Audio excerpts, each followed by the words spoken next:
Bueno, yo dije, las palabras hay que cuidarlas, ¿eh? No se pueden manejar a la ligera. Nuestro drama histórico, lo dejo pensando a ver si es un drama, yo creo que sí, es, es la Convención Preliminar de Paz. Venimos, ahora que estoy hablando con ustedes, venimos de una derrota. Esa derrota es del año 28. Se habla de bicentenarios. Nuestro bicentenario va a estar en el año 28. Ahí está nuestro bicentenario. La Convención Preliminar de Paz dice, se las doy de memoria, se las voy a dar en español, está en portugués. Su Majestad, el Emperador del Brasil, declara a la provincia de Montevideo, hoy llamada Cisplatina, separada del territorio del imperio para que se constituya en el Estado libre e independiente, dándose la forma de gobierno que considere mejor a sus intereses. Artículo primero. Artículo segundo. El gobierno de las Provincias Unidas del Río de la Plata concuerda en declarar a la provincia de Montevideo, hoy llamada Cisplatina, y sigue el mismo texto del artículo primero. Esto lo van a firmar los diplomáticos brasileños, que eran 3, y los diplomáticos nuestros argentinos, que eran 2, Balcarce y Guido. Es decir, nuestros diplomáticos están concordando con la línea que dio el emperador en el artículo primero. Empecemos por identificarlo así. El artículo primero, el emperador está solo, nadie le acompaña.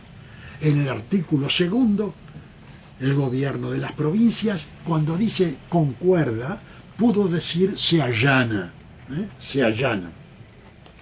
Nuestra literatura, la que consultamos y nos dan en la escuela y hasta en la universidad, porque la mistificación sigue en todos los niveles, la universidad no ha reaccionado y es mistificadora también.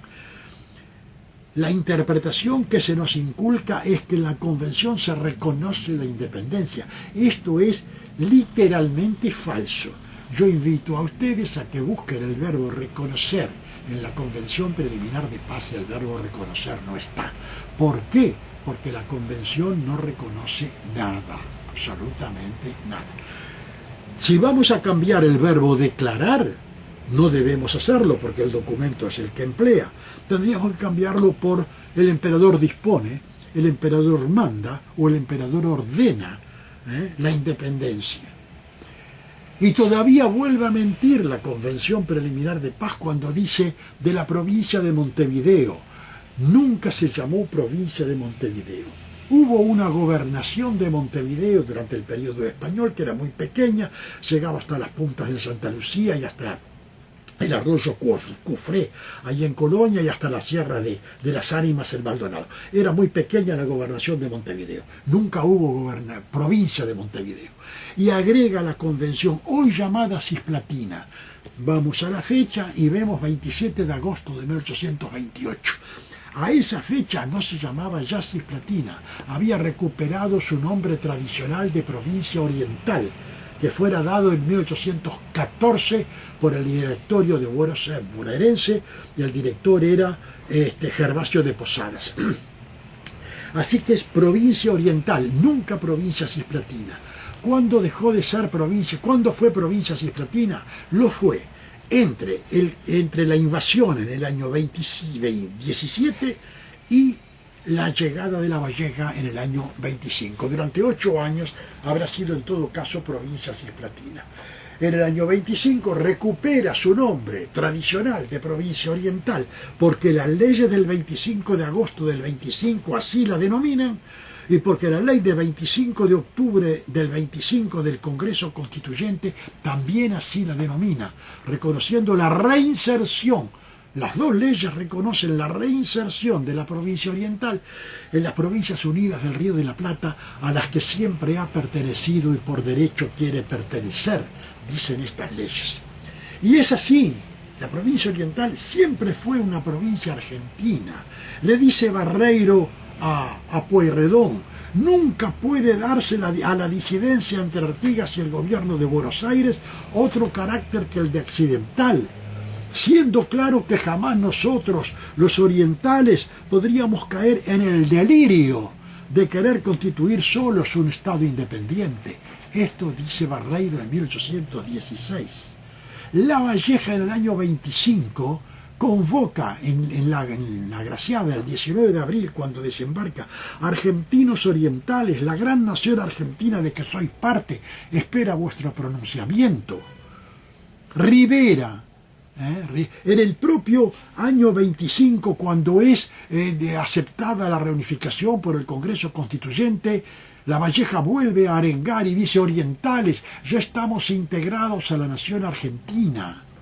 Al año siguiente, en el año 26, Rivera le escribe al deán Funes: tuve la satisfacción de ver a mi patria pertenecer a la masa común de las provincias que forman la nación argentina.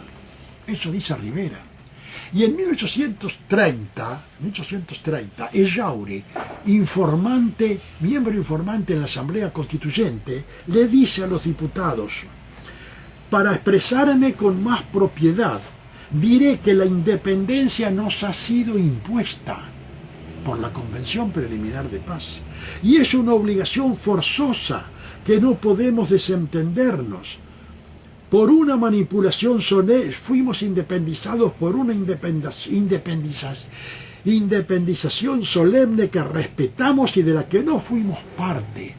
¿De dónde saca la literatura que circula que los orientales lucharon por su independencia? Esto es literalmente falso.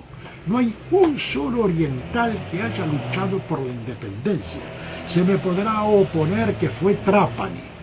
Trapani, que se lo escuché a Pibel, fue un orientalazo que luchó por la independencia de la República. Yo digo que Trapani fue un cipayo que intrigó por la amputación de la provincia. Y fuera de Trapani no hay una figura que pueda oponerse, demostrando que ese aspiraba a la independencia. Le estoy hablando de Joaquín Suárez, le estoy hablando de los Muñoz, le estoy hablando de cualquiera del grupo Pérez, le estoy hablando de cualquiera del grupo Blanco, le estoy hablando de Arrañaga, le estoy hablando de Giró. Entonces no hay uno. ¿Quién está en apoyo de esta convención? No tiene apoyo, salvo Ponsonby, que apresiona para sacar la independencia, y naturalmente el gobierno de Brasil. Esta convención termina con un artículo 20. Bueno, tiene 19 artículos. Los artículos siguientes son más o menos formales, en fin, no tienen mucha importancia. El artículo 20, no sé por qué no figura como artículo 20, figura como artículo adicional. Estuve buscando en los protocolos a ver si le encontraba explicación por qué aparece aislado y no encontré explicación ninguna. Este artículo adicional, artículo 20 de la Convención, establece, fíjense ustedes, las altas partes contratantes, si las Provincias Unidas y Brasil, reconocen el derecho a navegar por el Río de la Plata y sus afluentes. Vale decir que Brasil le reconoce a la Argentina el derecho a que sus barcos naveguen por el Río de la Plata y sus afluentes. De acuerdo con este texto, tienen derecho a navegar por el río Santa Lucía, que tenemos aquí nomás, que nos da agua a nosotros, y por el Riachuelo, porque son afluentes del Río de la Plata. Esto naturalmente a Brasil no le interesaba. ¿Qué le iba a importar a Brasil navegar por el Riachuelo o por el río Santa Lucía? A Brasil lo que le interesaba era el río Paraná, porque el río Paraná es el que los lleva a Mato Grosso, que es el patio trasero de Brasil, y a donde Brasil no podía llegar ni siquiera a veces por tierra, porque son tan grandes los accidentes geográficos y selváticos que tiene de por medio que llegar a Mato Grosso tenía un alto costo. De manera que era mucho más barato entrar por los ríos. Esto le obtiene Brasil de nuestra parte cuando reconocemos los argentinos a que Brasil tiene derecho a navegar por el Río de la Plata a igual título que tienen los barcos de bandera argentina. Es como si hubiéramos dicho que la Argentina le reconoce a Brasil el derecho a navegar el río Amazonas. Bueno, Ese absurdo lo reconoce Brasil con respecto a nosotros, que nos reconoce el derecho a los argentinos de navegar el Río de la Plata. El río de la Plata y sus afluentes.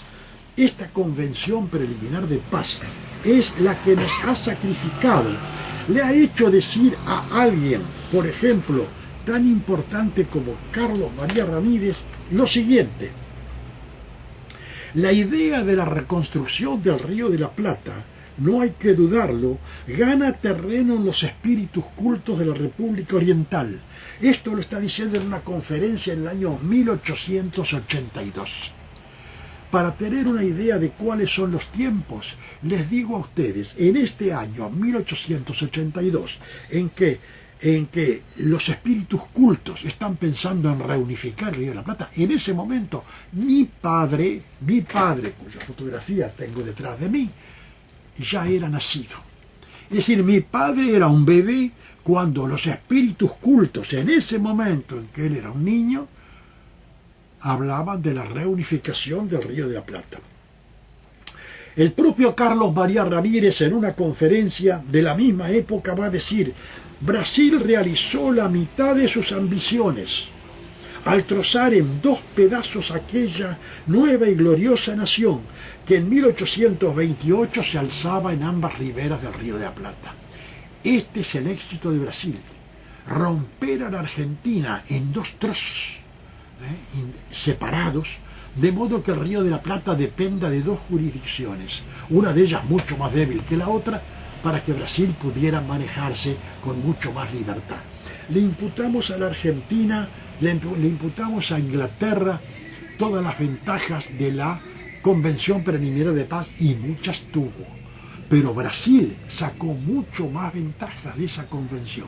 Y para Brasil la convención es una obra política y diplomática incomparablemente más importante de lo que pudo haber sido para Inglaterra, que no pierde oportunidad de recordarnos a nosotros hoy en día uruguayos, a ustedes hoy en día uruguayos, que la independencia de este país se la deben ustedes a Lord Ponsonby. Se lo está repitiendo poco menos que en cada acto oficial en que aparece la diplomacia uruguaya en Londres.